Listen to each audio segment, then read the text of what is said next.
ભક્તો રાધે રાધે. તમે ક્યારેય ધ્યાન આપ્યું હશે કે કેટલાક ઘરોમાં અચાનક કબૂતર આવીને એક શાંત ખૂણો શોધી લે છે, ત્યાં થોડા તણખલા ભેગા કરીને માળો બનાવે છે અને પછી બે નાના નાના ઈંડા મૂકે છે.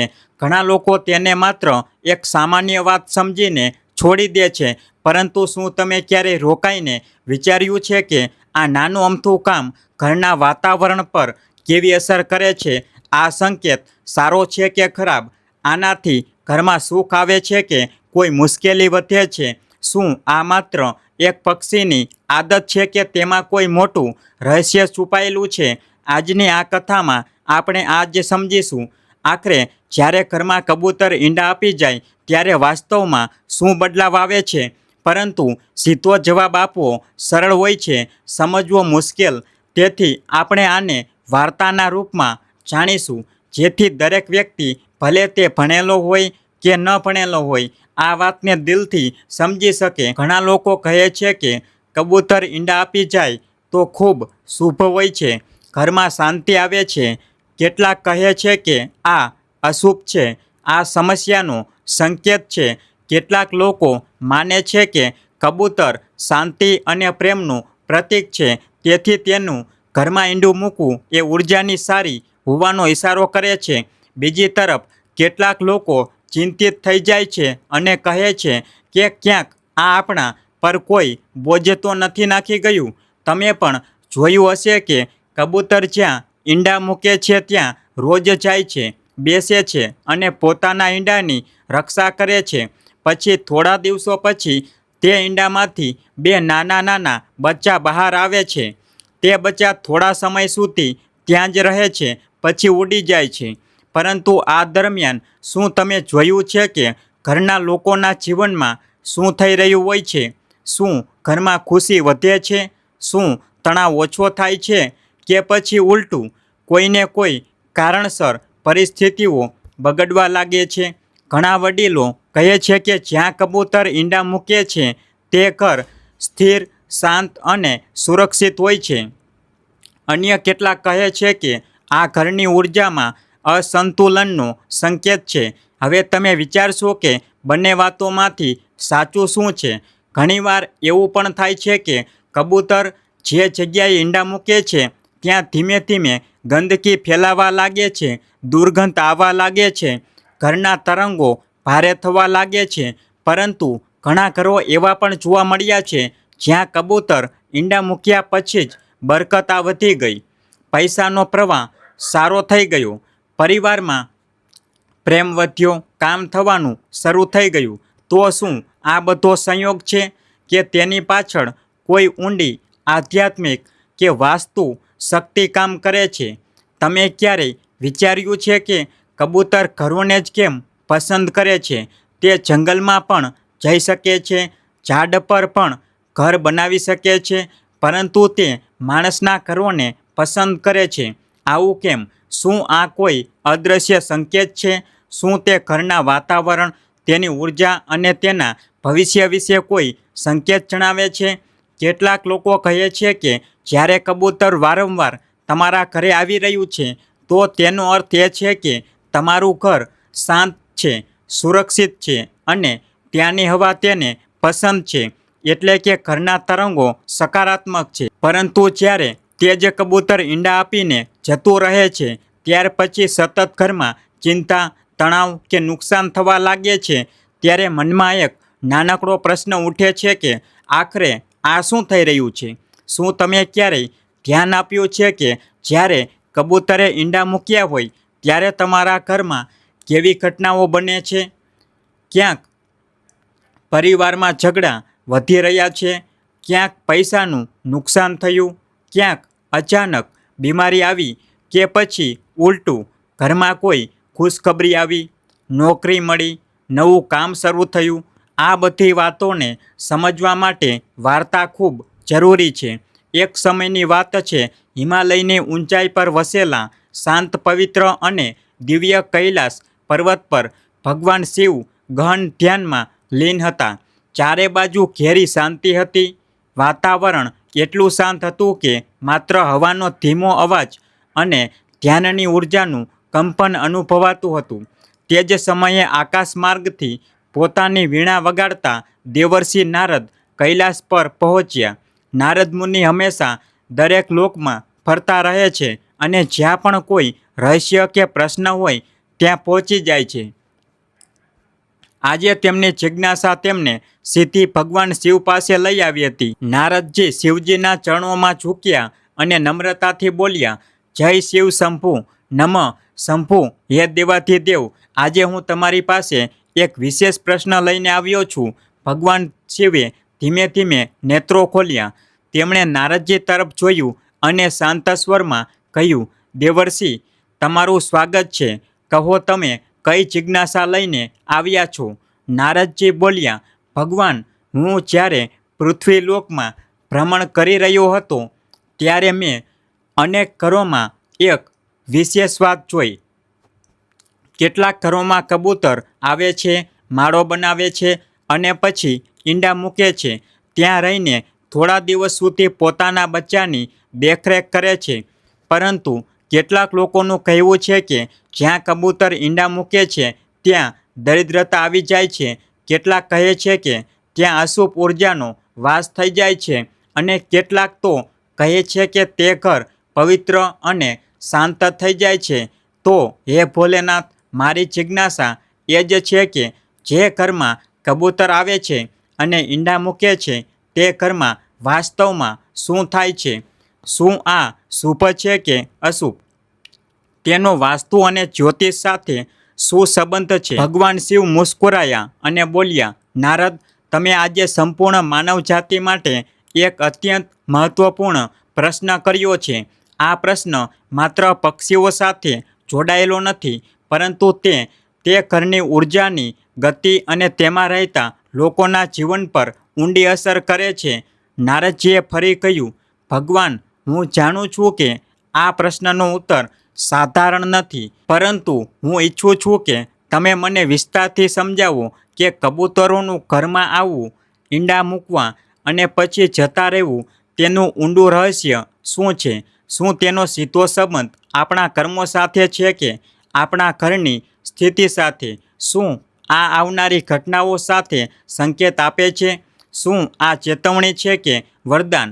ભગવાન શિવ થોડા ગંભીર થઈ ગયા અને બોલ્યા, દેવર્ષિ, આનો ઉત્તર હું તમને સીધા શબ્દોમાં નહીં આપું, કારણ કે આ માત્ર એક પક્ષીની આવન જાવનની વાત નથી. આની પાછળ જીવનના ઘણા સંકેતો છુપાયેલા છે જે દરેક ગૃહસ્થના જીવનને પ્રભાવિત કરે છે. હું તમને એક કથાના માધ્યમથી આ પ્રશ્નોનો ઉત્તર આપીશ, કારણ કે કથા વિના તેનો ભાવ અને ઊંડાણ સમજવું કઠિન થશે. પરંતુ તે પહેલાં હું તમને કેટલીક વાતો સમજાવવા માંગુ છું. નારદજી ધ્યાનપૂર્વક ભગવાન શિવ તરફ જોઈ રહ્યા હતા. ભગવાન શિવે આગળ કહ્યું, દેવર્ષિ, જ્યારે કોઈ પક્ષી, વિશેષ રૂપે કબૂતર, કોઈ ઘરમાં આવે છે અને ઈંડા મૂકે છે, તો તે સ્થાનની ઉર્જાને અનુભવીને ત્યાં રોકાય છે. આ કોઈ સંયોગ નથી હોતો.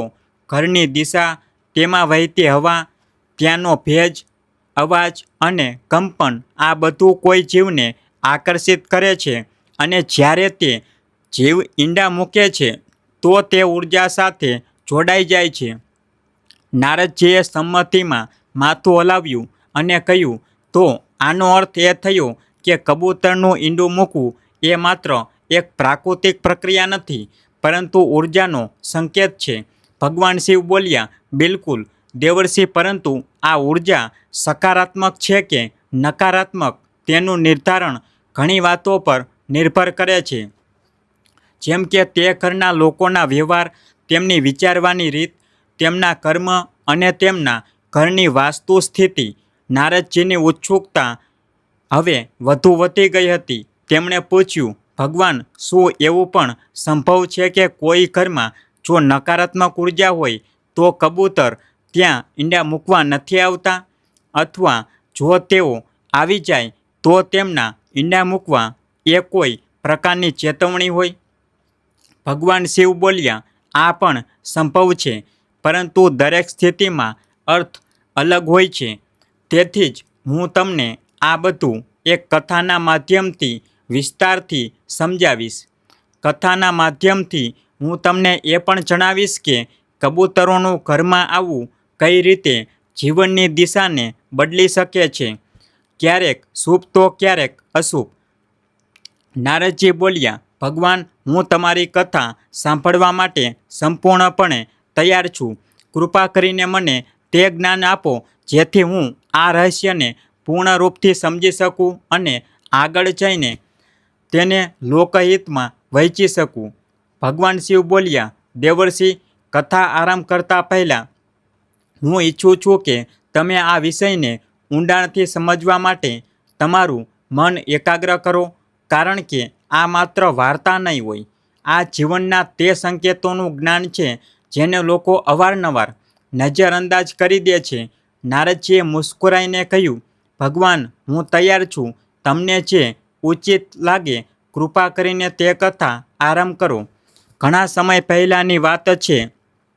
ઉત્તર ભારતના એક નાના અમથા ગામમાં એક ગરીબ ખેડૂત રહેતો હતો. નામ હતું રઘુનાથ. રઘુનાથનું જીવન ખૂબ જ સાધારણ હતું. તે માટેનું બનેલું નાનું અમથું ઘર, તૂટેલો ખાટલો, એક જૂનો ચૂલો અને 2 ટકના રોટલા માટે ખેતરમાં મહેનત કરનારો માણસ હતો. તેની પાસે ના વધારે જમીન હતી, ના જાનવર, ના કોઈ મોટી કમાણી. બસ એક નાનકડી ઝૂંપડી અને પોતાના ભાગ્ય પર ભરોસો. તેની પત્ની સરલા ખૂબ મહેનતુ હતી અને તેની 2 નાના બચ્ચા હતા, એક દીકરો અને એક દીકરી. રઘુનાથનો દિવસ સૂરજ ઉગતા પહેલાં શરૂ થતો હતો અને સાંજે અંધારું થતાં જ ખતમ થઈ જતો. તે ખેતરોમાં કામ કરતો, બીજ વાવતો, ખેડાણ કરતો, પરંતુ તેની જિંદગીમાં ક્યારેય પણ બરકત ન આવી. જ્યારે પણ કંઈક સારું થવા લાગતું ત્યારે કોઈને કોઈ મુશ્કેલી ચોક્કસ આવી જતી. ક્યારેક દુષ્કાળ પડતો, ક્યારેક બળદ બીમાર થઈ જતો, ક્યારેક સાહુકાર આવીને કરજ માંગતો.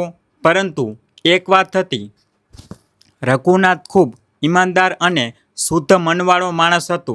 તે ક્યારેય કોઈનું ખરાબ નહોતો વિચારતો. દરરોજ સવારે તે પોતાના ઘરની બહાર તુલસી પાસે દીવો પ્રગટાવતો અને ભગવાનને એ જ પ્રાર્થના કરતો, હે ઉપરવાળા, મને બસ એટલું આપી દે કે મારા બચ્ચાઓને ભૂખ્યા ન સૂવું પડે. એક દિવસની વાત છે. ગરમીના દિવસો હતા. રઘુનાથ ખેતરેથી પાછો ઘરે આવ્યો. તેણે જોયું કે ઘરની છત પર ખૂણાના એક લાકડાના બીમ પાસે કેટલીક સૂકી ડાળીઓને અને પાંદડા ભેગા થયા છે. તેણે પહેલાં ધ્યાન ન આપ્યું, પરંતુ બીજા દિવસે જોયું કે ત્યાં એક કબૂતર બેઠું છે. પછી ધીમે ધીમે 2 કબૂતર ત્યાં આવવા લાગ્યા.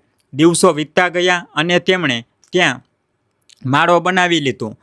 સરલાએ રઘુનાથને કહ્યું, જુઓ, જી, કબૂતરે આપણા ઘરમાં માળો બનાવી લીધો છે. હવે લાગે છે કે આ લોકો અહીં જ રહેવાના છે. રઘુનાથે મુસ્કુરાઈને કહ્યું, રહેવા દો એમને. આ પણ તો ભગવાનના જીવ છે. કદાચ આપણા ઘરની શાંતિ એમને સારી લાગી હોય. થોડા દિવસ પછી સરલાએ જોયું કે માળામાં 2 ઈંડા મૂકેલા છે. હવે કબૂતર રોજ આવતા, બેસતા, જતા. તેમના ઘૂઘૂનો અવાજ આખા ઘરમાં ગુંજતો રહેતો. ઘરમાં કંઈક વિચિત્રસા બદલાવ અનુભવાઈ રહ્યો હતો. રઘુનાથ અને સરલા બંને એ સમજી નહોતા શકતા કે બદલાવ સારો આવ્યો છે કે ખરાબ. પહેલા થોડા દિવસો સુધી તેમને એવું લાગ્યું કે કદાચ કંઈક સારું થવાનું છે, પરંતુ ધીમે ધીમે સમસ્યાઓ વધવા લાગી. સૌથી પહેલાં રઘુનાથના ખેતરમાં વાવેલા બીજ અચાનક સુકાવા લાગ્યા. પછી તેનો દીકરો તાવથી બીમાર થઈ ગયો અને દવા લાવવા માટે જે થોડા ઘણા પૈસા હતા તે પણ ખર્ચાઈ ગયા. થોડા જ દિવસોમાં ઘરમાં ખાવાના ફાંફા પડવા લાગ્યા. રઘુનાથ વિચારમાં પડી ગયો, શું આ બધું તે કબૂતરોના આવવાથી થઈ રહ્યું છે? શું આ કોઈ સંકેત છે? પરંતુ તેની માએ કહ્યું, ના, આ તો બસ સંયોગ છે. કબૂતર શું કરશે? કોઈનો ખરાબ, આ તો શાંતિના પ્રતીક છે. પરંતુ ગામના કેટલાક વડીલોએ કહેવાનું શરૂ કરી દીધું, રઘુનાથ, તારા ઘરમાં કબૂતર ઈંડા આપી રહ્યા છે. આ સારું નથી. આ દરિદ્રતાનો સંકેત છે. જલ્દીથી તે માળો હટાવી દે. રઘુનાથ દ્વિધામાં આવી ગયો. તે કબૂતરોને નુકસાન પહોંચાડવા નહોતો માંગતો, પરંતુ બચ્ચાઓની ભૂખ, પત્નીની ચિંતા અને પોતાની થકાવટ તેને અંદરથી તોડી રહી હતી. એક રાતે તે ઘરના આંગણામાં બેઠો હતો. આસમાનમાં ચાંદ અડધો હતો. કબૂતર ઘૂ ઘૂ કરી રહ્યા હતા. તેણે કબૂતરો તરફ જોયું અને ધીમેથી કહ્યું, જો તમારા હોવાથી મારા ઘરમાં કષ્ટ આવી રહ્યું છે તો મને માફ કરજો, પરંતુ હું તમને કેવી રીતે કાઢું? તમે પણ તો મારી જ જેમ આ ધરતીના જીવ છો. તેની આંખોમાં આંસુ હતા. તે થાકી ચૂક્યો હતો, ગરીબીથી, સવાલોથી અને પોતાના લોકોની તકલીફથી. થોડા દિવસ વધુ વીત્યા. સરલાની તબિયત પણ બગડવા લાગી. હવે રઘુનાથે નિશ્ચય કર્યો હતો કે તે ગામના મંદિરમાં જઈને સાધુ બાબાને મળશે, જે દર શનિવારે ગામની બહાર આવતા અને લોકોની વાતો સાંભળતા હતા. પરંતુ શનિવાર આવતા પહેલાં જ કંઈક એવું થયું જેણે રઘુનાથે અંદર સુધી હચમચાવી દીધું. એક રાતે તેજ વાવાઝોડું આવ્યું. વરસાદ પણ તેજ પડ્યો. માળામાંથી એક ઈંડું નીચે પડી ગયું અને તૂટી ગયું. બીજા દિવસે જે ત્યારે ઉઠ્યો તો તેની દીકરીની તબિયત અચાનક ખરાબ થઈ ગઈ અને તે બેહોશ થઈ ગઈ. હવે રઘુનાથે નક્કી કરી લીધું, હવે વધુ નહીં. હવે હું કોઈ જ્ઞાની સંત પાસે જઈને પૂછીશ કે આ બધું કેમ થઈ રહ્યું છે. શું ખરેખર કબૂતરનું ઈંડું આપવું મારા જીવનમાં કોઈ અશુભતા લાવી રહ્યું છે? ત્યારે જ જાણે ભાગ્યએ સાંભળી લીધું હોય. ગામમાં ખબર આવી કે બહુ દૂરથી એક દિવ્ય સંત ગામમાં પધારવાના છે. તેઓ કોઈને નથી મળતા, પરંતુ જેમને તેઓ બોલાવી લે છે તેમને જીવનનું અંધારું આપોઆપ દૂર થઈ જાય છે.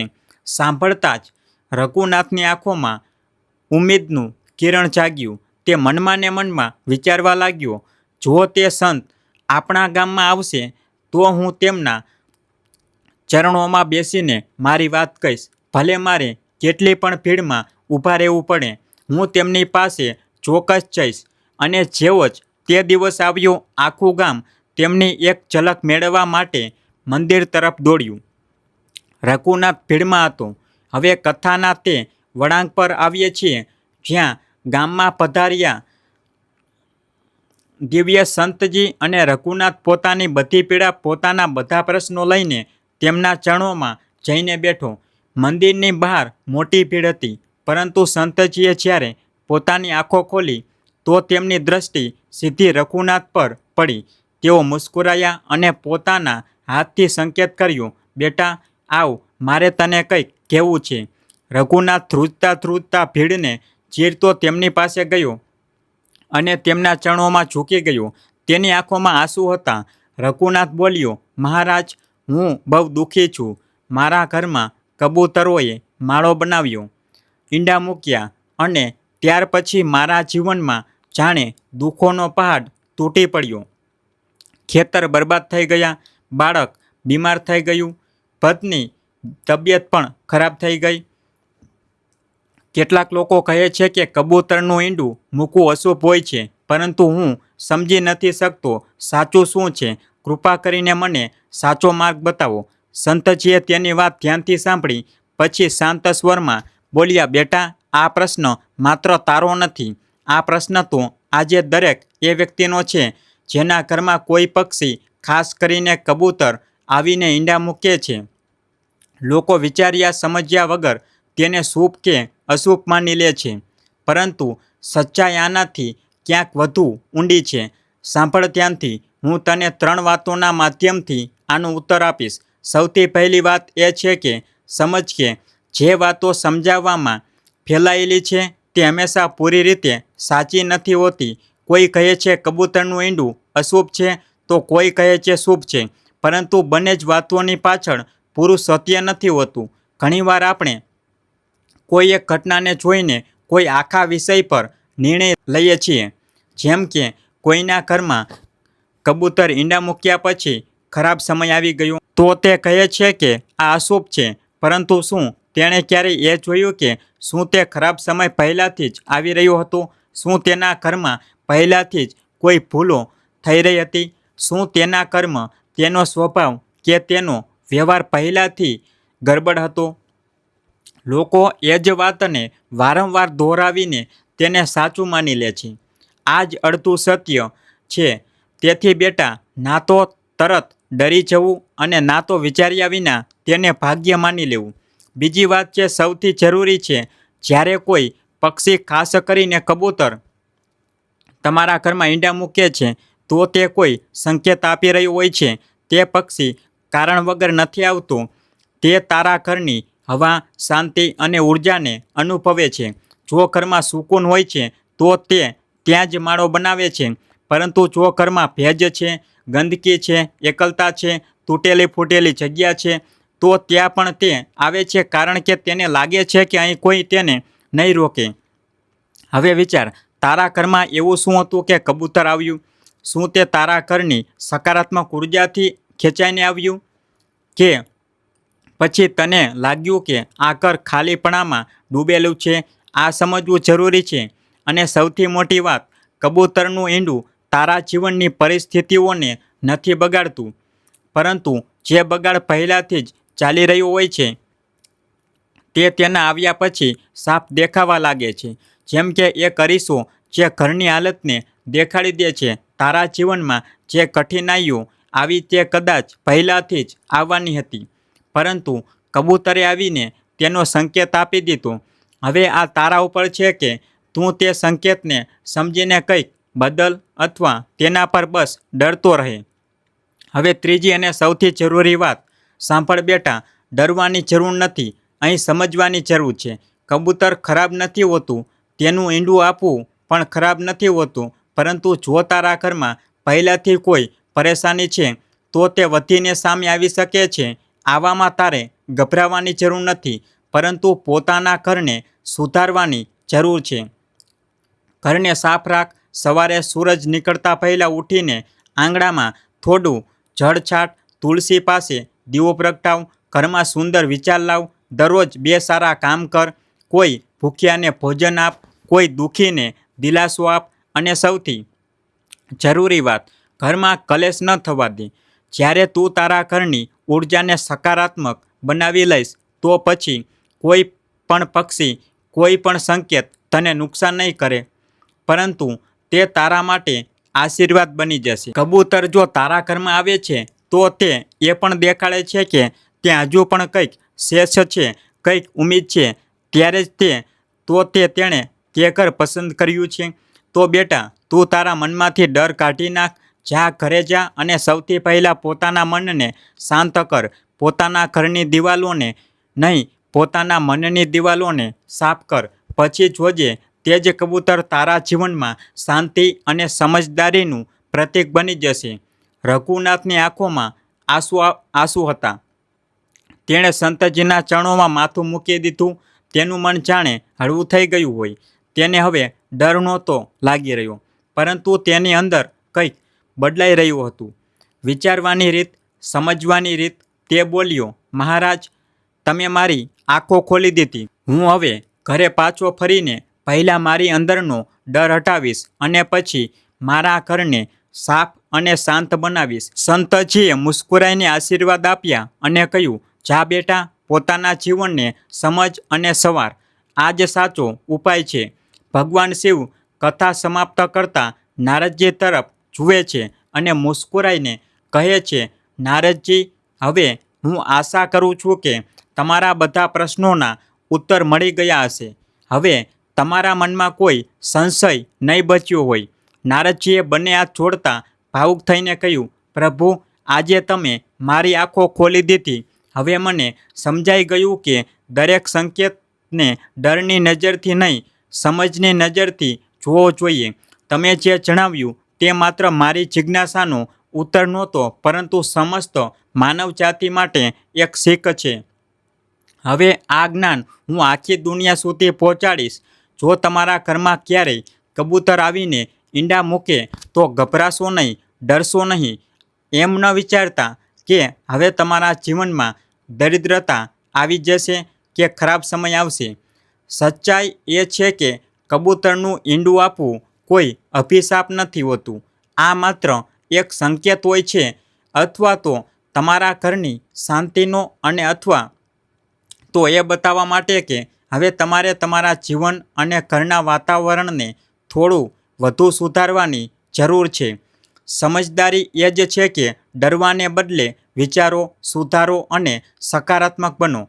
જ્યારે મન અને ઘર બંને શુદ્ધ હશે તો જ જીવનમાં સુખ અને શાંતિ આપોઆપ આવી જશે.